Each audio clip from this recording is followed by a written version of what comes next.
Hello, everybody. And I don't know if your grandmother ever said this to you, but she said it to me. If you get a whole lot of ants in your house, you're probably going to have a very cold winter. And I can tell you that the ants have been exceptional this year. I have never seen this many ants. So I'm telling myself, if that is true, this winter is going to be one humdinger.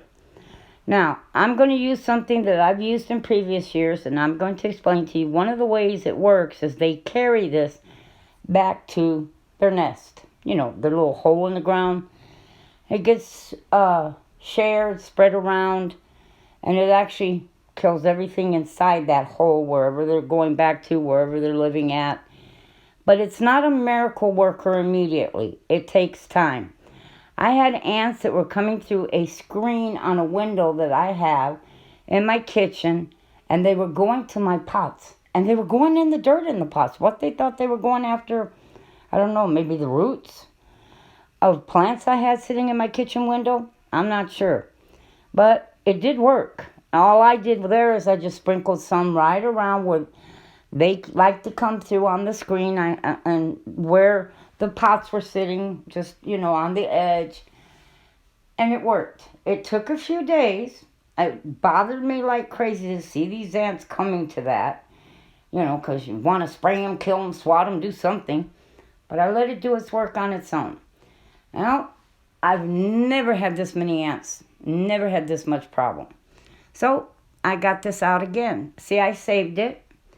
And what I did the previous year is I just took whatever was left over that, they don't use. They're not going to eat all of this.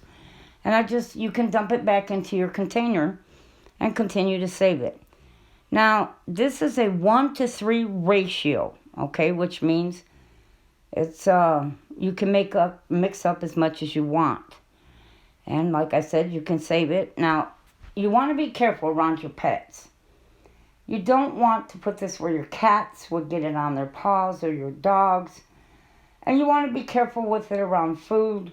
You don't want to be touching food into this. I use my measuring spoons. I just washed them good afterwards. And I have one spoon I keep inside the jar. This is an old jelly jar that I save. And I just use it to hold the ant poison in, so to speak. And what I did is I took 1 tablespoon of borax to 3 tablespoons of sugar. Borax is kind of like a laundry booster. It's what a lot of people use to make their own laundry soap with, the powdered borax.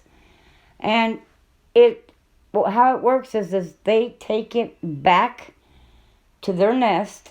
And of course, when they ingest it, it wreaks havoc on their intestines, from what I understand. And it kills them. And they share it in their nest.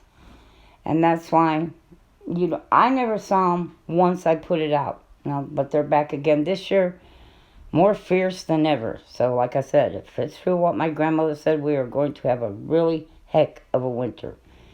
But all I did was take a tablespoon of borax, 3 tablespoons of sugar. I think to make this amount here that I got in this jar, but I've had it, going on a couple of years now. All I did was just put the lid back on it and save it. It's not going to go bad on you. It's just sugar and borax.